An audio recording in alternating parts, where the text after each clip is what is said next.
24শে মে 2026 শ্রী ভগবানের মুক্তি মোক্ষ ক্লাসের বাংলা অনুবাদ শুনছি আমরা।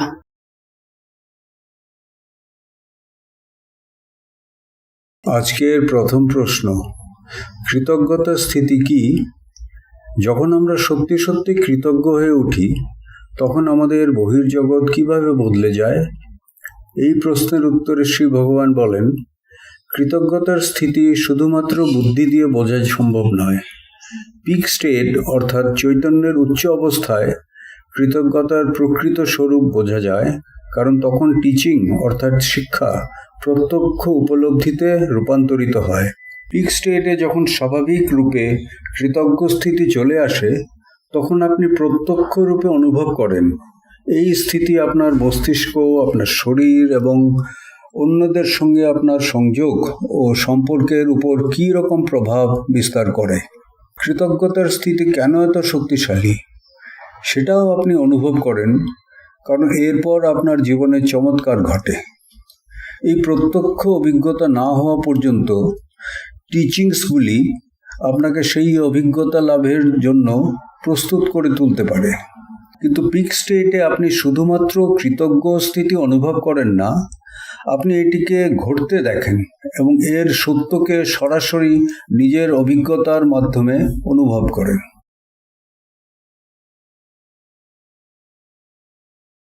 পাদপ্রণাম প্রিয় শ্রী ভগবান। আমাদের ধর্মে থিরুকল্যাণমের তাৎপর্য কি? যখন আমরা শ্রী আম্মা ভগবানকে থিরুকল্যাণম নিবেদন করি তখন শ্রী আম্মা ভগবান কেমন অনুভব করেন? উত্তরে শ্রী ভগবান ব্যাখ্যা করেন যে যখন কেউ থিরুকল্যাণম পালন করে বা এতে অংশগ্রহণ করে তখন ব্যক্তির মানসিক অবস্থায় এক গভীর পরিবর্তন ঘটতে পারে। মনের অবস্থা পরিবর্তিত হলে চিন্তাভাবনাও পরিবর্তিত হতে শুরু করে এবং এই অভ্যন্তরীণ রূপান্তর জীবনে ইতিবাচক ঘটনার পথ খুলে দিতে পারে। অনেক দীর্ঘদিন ধরে অপূর্ণ থাকা ইচ্ছা ও আকাঙ্ক্ষা পূরণ হতে শুরু করতে পারে। উদাহরণস্বরূপ, পরিবারের কোনো বিবাহ যা বহু বছর ধরে বিলম্বিত ছিল তা অবশেষে সম্পন্ন হতে পারে, অথবা বহু প্রতীক্ষিত বাড়ি কেনার সুযোগ বাস্তবায়িত হতে পারে। একইভাবে আরো অনেক অপূর্ণ ইচ্ছা বাস্তবে রূপ নিতে পারে। অতএব থিরুকল্যাণমের তাৎপর্য হলো এটি ব্যক্তির মধ্যে এক পবিত্র আভ্যন্তরীণ পরিবর্তন সৃষ্টি করে। এই ঐশ্বরিক প্রক্রিয়ায় অংশগ্রহণের মাধ্যমে মানুষের চেতনা পরিবর্তিত হয় এবং তার ফলস্বরূপ জীবনের পরিবর্তন আসতে শুরু করে। ধন্যবাদ শ্রী ভগবান।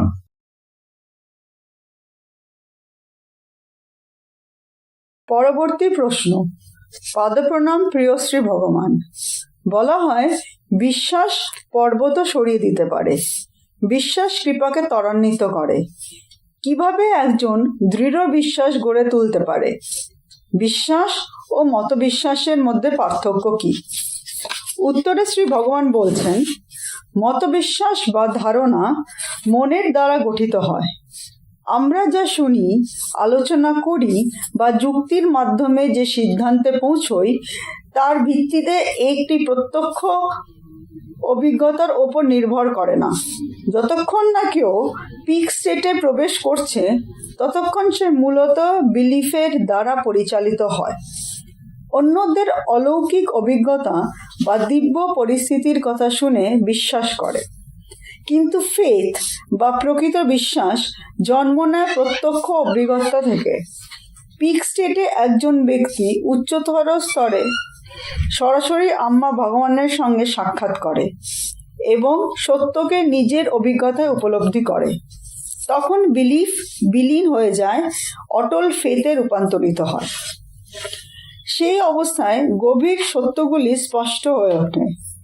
চেতনা মস্তিষ্ক দ্বারা উৎপন্ন হয় না, বরং চেতনা মস্তিষ্ককে একটি যন্ত্র হিসেবে ব্যবহার করে।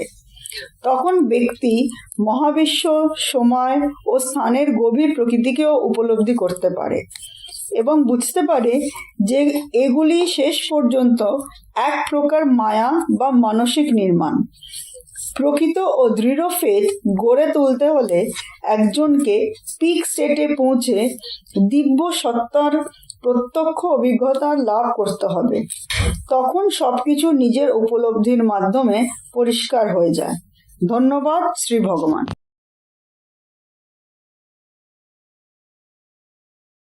পরবর্তী প্রশ্ন। পাদপ্রণাম প্রিয় শ্রী ভগবান। আগের ক্লাসে শ্রী ভগবান বলেছিলেন যে আমাদের ইচ্ছাগুলি যখন অবচেতন মনে প্রবেশ করে তখন আরো শক্তিশালী হয়ে ওঠে। শ্রী ভগবান, আমাদের ইচ্ছা কিভাবে অবচেতন মনে প্রবেশ করে?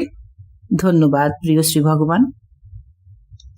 এই প্রশ্নের উত্তরে শ্রী ভগবান ব্যাখ্যা করেন যে আকাঙ্ক্ষাগুলি ক্রমাগত পুনরাবৃত্তির মাধ্যমে অবচেতন মনে প্রবেশ করে, আর অবচেতন মনে প্রবেশ করলে সেটি শক্তিশালী হয়ে ওঠে। সফল ব্যক্তিরা একই চিন্তা, ধারণা বা লক্ষ্যের উপর বারবার মনোনিবেশ করেন যতক্ষণ না তা অবচেতন মনে গেঁথে যায়। একবার সেখানে প্রবেশ করলে এটি প্রবল শক্তি নিয়ে কাজ করতে শুরু করে। মন্ত্র জপের ক্ষেত্রেও একই নীতি প্রযোজ্য। অধ্যাবসায় এবং একাগ্রতার সাথে একটি মন্ত্র বা শব্দ ক্রমাগত পুনরাবৃত্তি করার মাধ্যমে এটি অবশেষে অবচেতন মনে প্রবেশ করে এবং ফল আনতে শুরু করে। বেশিরভাগ মানুষ ব্যর্থ হয় কারণ তাদের মধ্যে ধারাবাহিকতা এবং পুনরাবৃত্তির অভাব থাকে। শ্রী ভগবান একজন প্রকৌশলীর উদাহরণ দিয়েছিলেন যিনি তার বোনেদের বিয়ের ব্যবস্থা করতে আর্থিক অসুবিধায় পড়েছিলেন। প্রচলিত মন্ত্রের পরিবর্তে ভগবান তাকে তামিল শব্দ পদম অর্থাৎ টাকা বারবার জপ করতে বলেছিলেন। লোকটি গভীর অধ্যবসায়ের সাথে প্রায় 1 মাস ধরে একটানা এটি জপ করেছিলেন। অবশেষে তার কোম্পানির মাধ্যমে অপ্রত্যাশিত আর্থিক সহায়তা আসে এবং তার বোনেদের বিয়ে সফলভাবে সম্পন্ন হয়। ভগবান আরো জোর দিয়ে বলেন যে পুনরাবৃত্তি মূল চাবিকাঠি। যা কিছু ক্রমাগত পুনরাবৃত্তি করা হয় তা অবচেতন মনে প্রবেশ করে এবং একজনের জীবনকে রূপান্তরিত করার শক্তি অর্জন করে।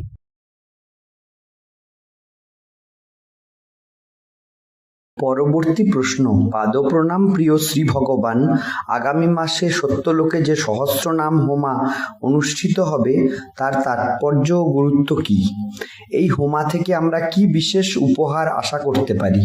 উত্তরে শ্রী ভগবান ব্যাখ্যা করেন যে সত্যলোকে আসন্ন সহস্রনাম হোমার মূল উদ্দেশ্য হল ভক্তদের মুক্তির জন্য প্রস্তুত করা। বহু জন্ম ধরে আম্মা ভগবান ক্রমাগত একটি লক্ষ্যের উপর জোর দিয়েছেন, মুক্তি অর্থাৎ আমিত্ব ও দুঃখের অবসান।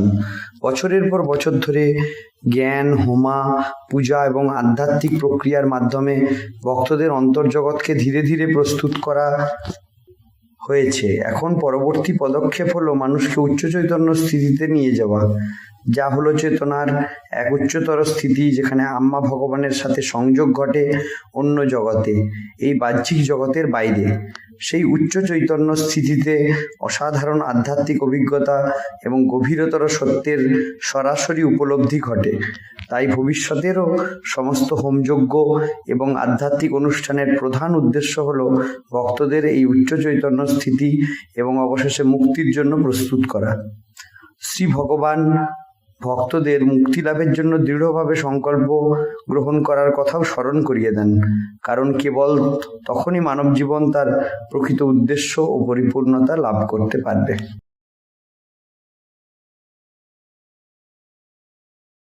পরবর্তী প্রশ্ন ছিল, পাদপ্রণাম প্রিয় শ্রী আম্মা ভগবান।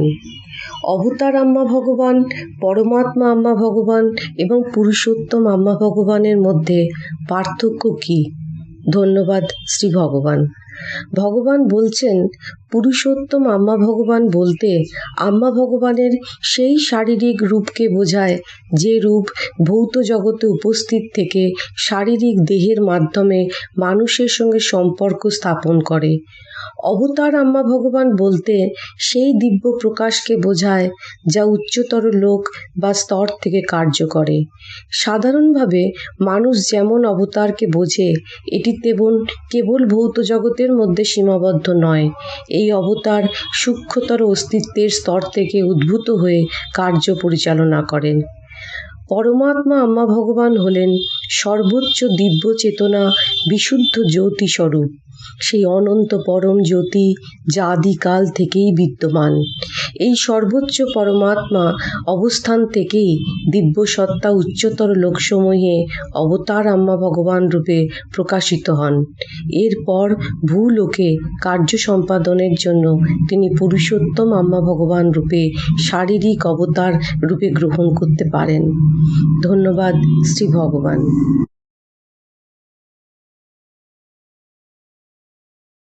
পরবর্তী প্রশ্ন। পাদপ্রণাম প্রিয় শ্রী ভগবান, অনুগ্রহ করে আমাদের নেমম পুণ্যক্ষেত্রে আয়োজিত ভক্তিজ্ঞান যজ্ঞ এবং সত্যলোক পুণ্যক্ষেত্রে আয়োজিত ভক্তিজ্ঞান যজ্ঞের গুরুত্ব বুঝিয়ে দিন। উপরিউক্ত প্রক্রিয়াগুলিতে অংশগ্রহণের মাধ্যমে জীবনে কি সুফল লাভ করা যায়?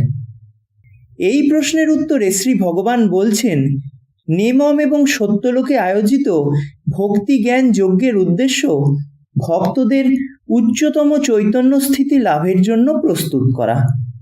সেই স্থিতিতে একজন ব্যক্তি সরাসরি শ্রী আম্মা ভগবানের সঙ্গে আত্মিক সংযোগ স্থাপন করতে পারেন এবং এই ভূলোকে শুধুমাত্র শিক্ষা গ্রহণের মাধ্যমে যা বোঝা সম্ভব নয় সেই স্পষ্টতা অনুভব করতে পারেন।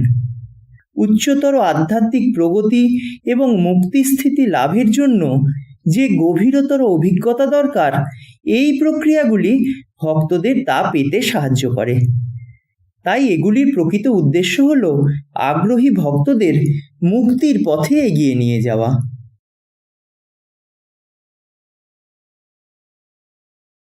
পরবর্তী প্রশ্ন। প্রিয় শ্রী ভগবান, আপনার চরণে প্রণাম। ছোটবেলা থেকে আমাদের শেখানো হয়েছে বিভিন্ন কারণে আলাদা আলাদা দেবদেবীর পূজা করতে, কিন্তু গত মুক্তিমোক্ষ ক্লাসে শ্রী ভগবান বলেছেন উইন্ডো শপিং, অর্থাৎ এদিকে ওদিকে মন না দিয়ে বন্ধ করতে এবং যে কোনো একটি ঈশ্বরের প্রতি মনোনিবেশ করতে। প্রতিদিন শ্লোক জপ এবং পূজা করার অভ্যাস থাকার কারণে এখন আমার মনে এক ধরনের অপরাধ বোধ কাজ করছে। গত প্রায় 30 বছর ধরে শ্রী আম্মা ভগবানের প্রতি আমার অগাধ বিশ্বাস। আমি ধর্ম মেনে চলছি, তাই এখন যদি আমি অন্যান্য পূজা বন্ধ করে দিই তবে কি হবে? আপনি ঠিক কি বোঝাতে চেয়েছেন এবং আমাদের এখন কি করা উচিত, অনুগ্রহ করে যদি একটু স্পষ্টভাবে বুঝিয়ে বলেন। শ্রী ভগবান স্পষ্ট করে জানিয়েছেন যে ভক্তদের তাঁদের বর্তমান পূজা অর্চনা বন্ধ করার বা আরাধনা বন্ধ করার বা দেবদেবী পরিবর্তন করার কোনো প্রয়োজন নেই। আপনারা আগের মতোই শ্লোক জপ তপ এবং পূজা চালিয়ে যেতে পারেন। তবে মূল উপলব্ধিটুকু এই হওয়া উচিত যে সমস্ত ঈশ্বরই আসলে এক এবং তাঁরা শ্রী আম্মা ভগবানেরই অভিন্ন রূপ। যদি কোনো ব্যক্তি মনে করেন যে বিভিন্ন দেবদেবী শ্রী আম্মা ভগবান থেকে আলাদা এবং তাদের নিজস্ব স্বাধীন শক্তি রয়েছে, তবে সেই ভেদাভেদ বা বিভাজনের মানসিকতা পরম অবস্থা অর্থাৎ পিক স্টেট অর্জনের পথে অন্তরায় হয়ে দাঁড়ায়। শ্রী ভগবানের মতে আধ্যাত্মিক উন্নতির জন্য একনিষ্ঠ স্পষ্টতা এবং আত্মসমর্পণের প্রয়োজন। অনেক আলাদা আলাদা বিশ্বাস ও প্রত্যাশার মাঝে উইন্ডো শপিং করার প্রয়োজন নেই। তিনি ব্যাখ্যা করেছেন যে যারা সমস্ত রূপের মধ্যে সেই এক পরম ঐশ্বরিক সত্যকে উপলব্ধি করতে পারেন, তারা যে কোনো ধরনের পূজা কোনো সমস্যা ছাড়াই চালিয়ে যেতে পারে।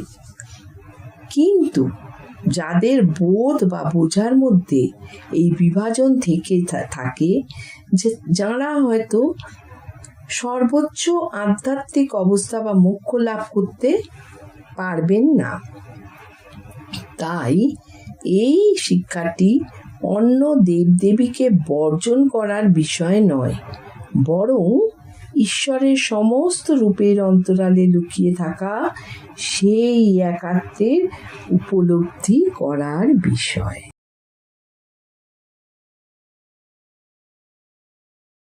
পরবর্তী প্রশ্ন।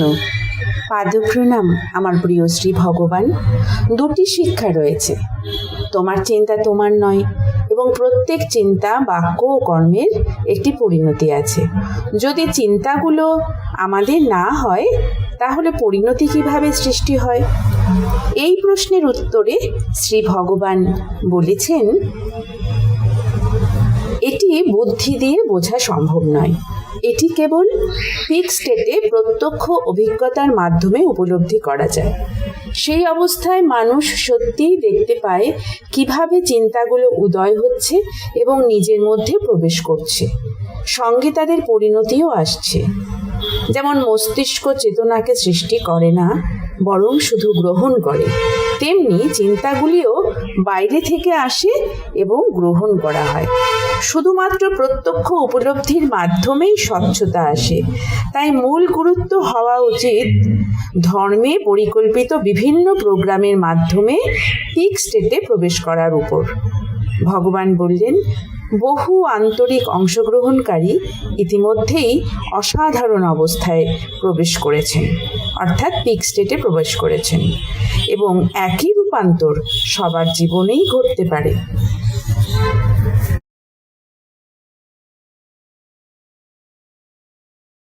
প্রিয় শ্রী ভগবান, আপনার চরণে প্রণাম।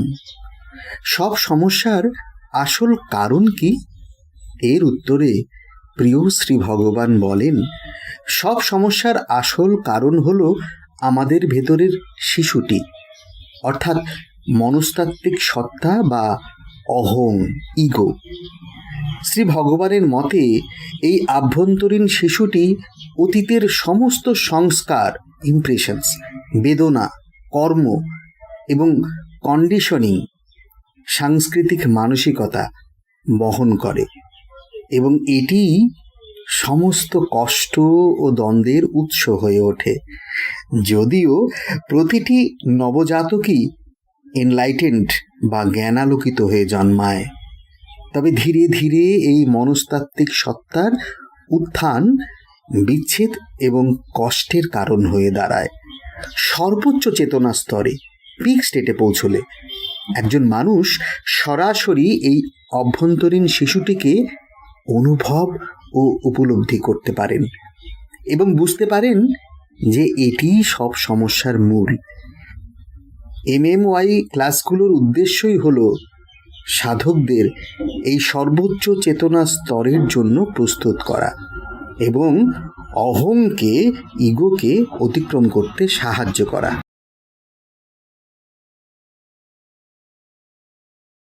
পরবর্তী প্রশ্ন। এনলাইটেনমেন্ট অর্থাৎ জীবন মুক্তি কি? এর উত্তরে শ্রী ভগবান ব্যাখ্যা করেন যে এনলাইটেনমেন্ট বা জীবন মুক্তি হল দুঃখের সম্পূর্ণ অবসান। দুঃখের মূল কারণ হল সেলফ অর্থাৎ আমিত্ব এবং ইগো অর্থাৎ অহং। আমাদের ভিতরের ইনার চাইল্ড অর্থাৎ আমাদের ভিতরের শিশু সত্তা এটিকে সৃষ্টি করে ও রক্ষা করে। এই শিশু সত্তা হাজার হাজার বছরের সংস্কার, অভিজ্ঞতা এবং মানবজাতির সঞ্চিত ইতিহাসের উপর ভিত্তি করে গঠিত একটি মানসিক কাঠামো। চিন্তা, কথা এবং কর্মে অবিরাম আত্মকেন্দ্রিকতার মাধ্যমে এই আমিত্বভাব নিজেকে প্রকাশ করে। শ্রী ভগবান বলেন, ব্যক্তিগত দুঃখ ও অন্তর্দ্বন্দ্বই হোক অথবা পারিবারিক ও সম্পর্কজনিত সমস্যা হোক, কর্মক্ষেত্র ও সমাজের সংঘাত হোক কিংবা জাতীয় ও বিশ্ব সমস্যা হোক, আধ্যাত্মিক সংগ্রাম এবং আধ্যাত্মিক অহংকারও হতে পারে, এই সব কিছুর জন্য মানুষের আমিত্বভাব ও অহংই দায়ী। যতদিন মানুষের মধ্যে আমিত্বভাব থাকবে ততদিন দুঃখ বিদ্যমান থাকবে। আমিত্ব ও অহং থেকে প্রকৃত মুক্তি কেবল জীবন মুক্তির মাধ্যমে সম্ভব। শ্রী ভগবান বলেন, পিক স্টেট অর্থাৎ উচ্চ চৈতন্য স্থিতিতে পৌঁছলে যখন এই শিশু সত্তা বিলুপ্ত হয় তখন আমিত্ব ভাব ও অহংও বিলীন হয়ে যায় এবং মানুষ লাভ করে প্রকৃত মুক্তি ও দুঃখ থেকে স্বাধীনতা। শ্রী ভগবান স্পষ্টভাবে বলেছেন যে জীবন মুক্তি মানেই নিষ্ক্রিয় বা অকার্যকর হয়ে যাওয়া নয়, বরং একজন জীবনমুক্ত ব্যক্তি আরও সক্রিয়, আরও কর্মক্ষম ও আরও জীবনী শক্তি দিয়ে ভরপুর হয়ে ওঠেন, কিন্তু তিনি আর আমিত্বভাব ও অহংয়ের বোঝা বহন করে চলেন না। এক কথায় জীবনমুক্তি হল মানুষের অন্তর্গত শিশু সত্তা আমিত্বভাব কিংবা অহংয়ের সম্পূর্ণ নিশ্চিহ্ন হয়ে যাওয়া। এর ফলে মানুষ দুঃখ থেকে মুক্তি লাভ করে এবং কর্মক্ষম ও জীবনী শক্তি দিয়ে ভরপুর হয়ে ওঠে।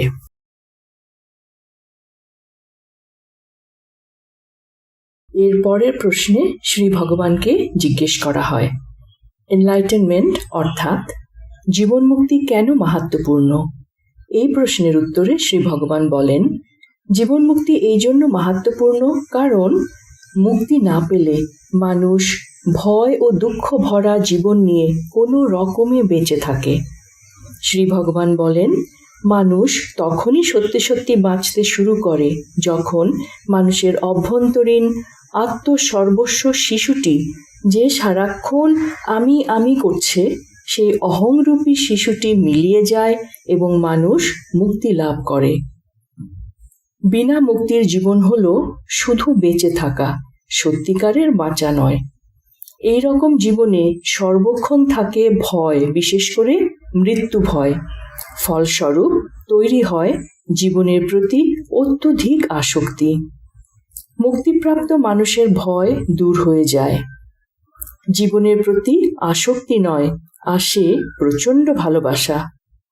জীবনমুক্ত মানুষের প্রতিটি অনুভূতি হয় আনন্দপূর্ণ। এরা যেমন যে কোনো খাবার খেয়েই খুশি হয়ে ওঠে, তেমনি যে কোনো কাজই এরা খুশি হয়ে করে।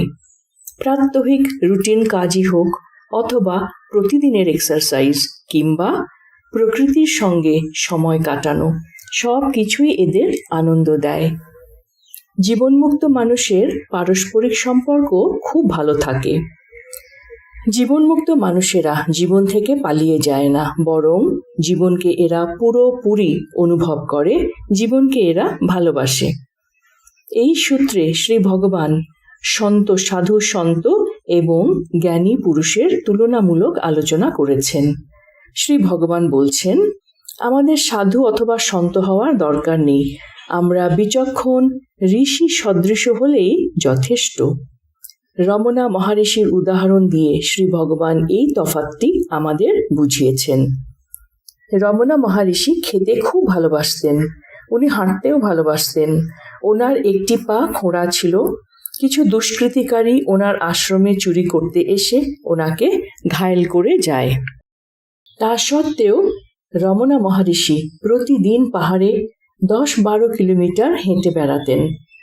শ্রী ভগবান রমনা মহারিষির মতো জীবনমুক্ত মানুষের উদাহরণ দিয়ে আমাদের বোঝানোর চেষ্টা করছেন যে মুক্তিপ্রাপ্ত মানুষের জীবন হয় সরল, আনন্দময় ও জীবনী শক্তি দিয়ে ভরপুর।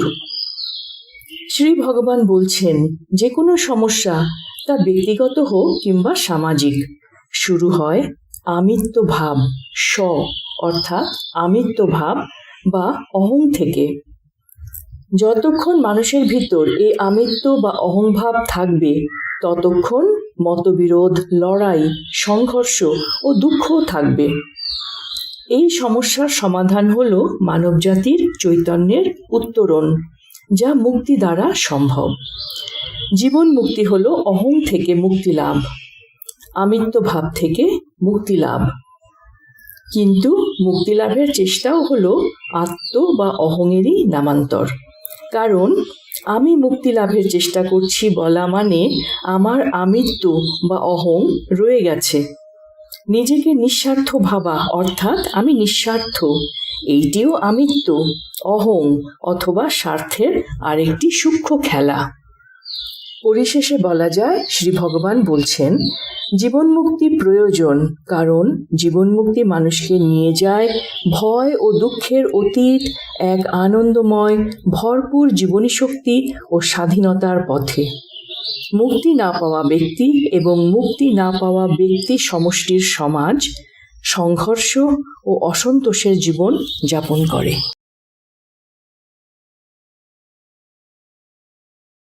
পরবর্তী প্রশ্ন, পাদপ্রণাম প্রিয় শ্রী ভগবান।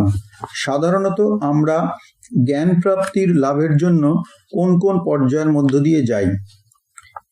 এর উত্তরে শ্রী ভগবান ব্যাখ্যা করেন যে জ্ঞান প্রাপ্তির যাত্রা শুরু হয় নিজের দুঃখ সম্পর্কে গভীরভাবে সচেতন হওয়ার মাধ্যমে। পরবর্তী পর্যায়ে বোঝা যায় যে দুঃখের মূল কারণ হলো স্ব বা সেলফ এবং অহং বা ইগো। এরপর মানুষ নিজের চেষ্টায় স্ব এবং অহংকে অতিক্রম করার চেষ্টা করে, কিন্তু শেষ পর্যন্ত উপলব্ধি হয় যে নিজের প্রচেষ্টায় এটি সম্ভব নয়, কারণ প্রতিটি কাজই আবার সেই স্ব ও অহং থেকেই উৎপন্ন হয়। এই উপলব্ধি মানুষকে অসহায়ত্ব এবং গভীর দুঃখের অনুভূতির দিকে নিয়ে যায়। এই পর্যায়ে একজন ব্যক্তি শ্রী আম্মা ভগবানের প্রতি বিশ্বাস ও আশা গড়ে তুলতে শুরু করে। শ্রী ভগবান আরও ব্যাখ্যা করেন যে এই পথটি অনন্য, কারণ এতে সংসার ত্যাগ করা, বনবাসে যাওয়া বা কঠোর তপস্যা করার প্রয়োজন নেই। আজকের দিনে মানুষের পরিবার, দায়িত্ব, ইচ্ছা ও ভোগ আকাঙ্ক্ষা রয়েছে, তাই একটি ভিন্ন পথ প্রদান করা হয়েছে।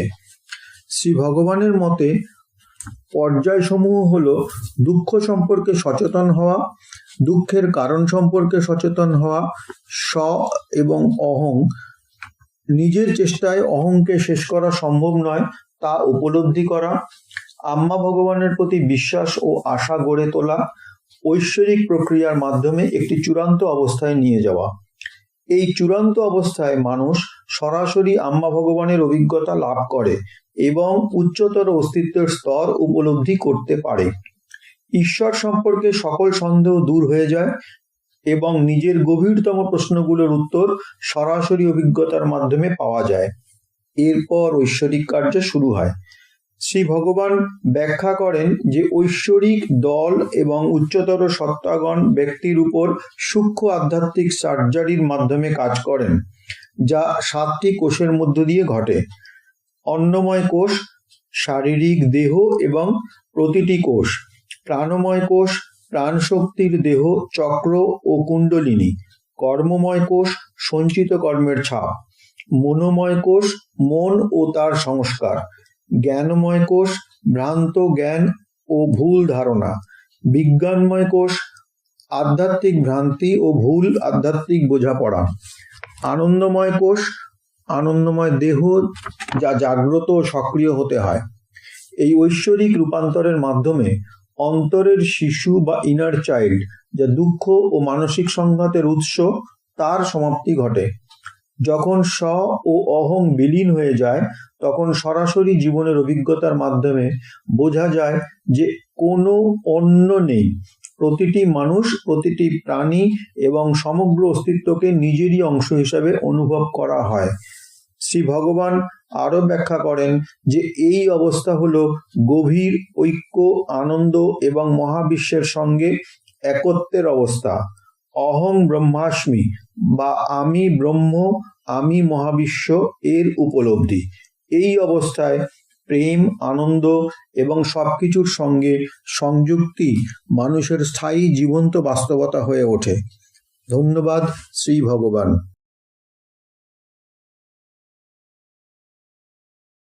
পরবর্তী প্রশ্ন, পাদপ্রণাম প্রিয় শ্রী ভগবান।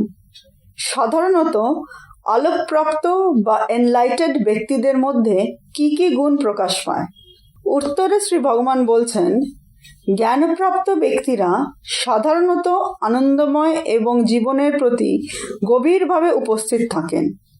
তারা যাই করেন না কেন, তা কাঠমিস্ত্রির কাজ হোক, প্লাম্বিং বা অন্য যে কোনো পেশায় হোক, সম্পূর্ণ মনোযোগ ও আনন্দের সঙ্গে করেন।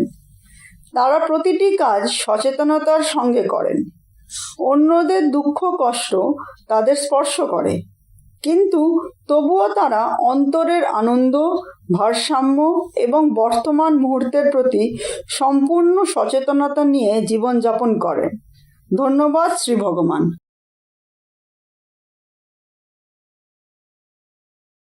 পরবর্তী প্রশ্ন। পাদপ্রণাম প্রিয় শ্রী ভগবান। শ্রী ভগবান, আম্মা ভগবান যখন এই নশ্বর জগৎ ত্যাগ করবেন তখন কি ঘটবে? ধন্যবাদ প্রিয় শ্রী ভগবান। শ্রী ভগবান এই প্রশ্নের ব্যাখ্যা করেন যে শ্রী আম্মা ভগবান কেবল এই নশ্বর জগৎ থেকে নয়, বরং প্রধানত উচ্চতর লোক অর্থাৎ অন্য জগৎ থেকে তাদের কার্য সম্পাদন করেন। চমৎকারী ঘটনা এবং দিব্য প্রক্রিয়াগুলি সেই জগৎ থেকেই ঘটে, যেখানে স্থান বা কালের কোনো সীমাবদ্ধতা নেই। অতএব আম্মা ভগবান শারীরিকভাবে উপস্থিত থাকুন বা এই নশ্বর দেহ ত্যাগ করুন, তাতে তাদের কাজের উপর কোনো প্রভাব পড়বে না। ভগবান বলেন যে এই নশ্বর জগতে তাদের উদ্দেশ্য প্রায় সম্পূর্ণ হয়েছে, কিন্তু মানব জাতিকে মুক্তির পথে পরিচালিত করার তাদের কাজ উচ্চতর লোক থেকে চলতে থাকবে। ভক্তরা তখনও যে কোনো সময় এবং যে কোনো স্থান থেকে তাদের সাথে সংযোগ স্থাপন করতে পারবেন। মানুষ যখন চেতনার উচ্চতর স্তরে পৌঁছবে, তখন তারা অন্য জগতে আম্মা ভগবানের অভিজ্ঞতা লাভ করতে এবং তাদের সাথে সাক্ষাৎ করতেও পারবে। কিছু ভক্ত তাদের শারীরিক দর্শনও পেতে পারেন।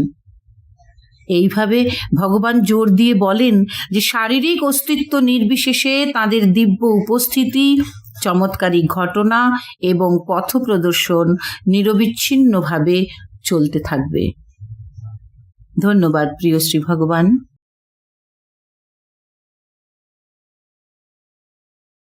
ওই দিনের শেষ প্রশ্ন। পাদপ্রণাম প্রিয় শ্রী ভগবান। শ্রী আম্মা এবং শ্রী ভগবান এই নশ্বর জগৎ ত্যাগ করার পর কে এই কাজ চালিয়ে যাবেন? ধন্যবাদ শ্রী ভগবান। উত্তরে শ্রী ভগবান বলেন, ওনারা এই নশ্বর শরীর ত্যাগ করার পর ওনাদের পুত্র শ্রী কৃষ্ণাজি তিনি এই জগতে এই কাজ চালিয়ে যাবেন। মুক্তির এই মহান কার্য চলতে থাকবে।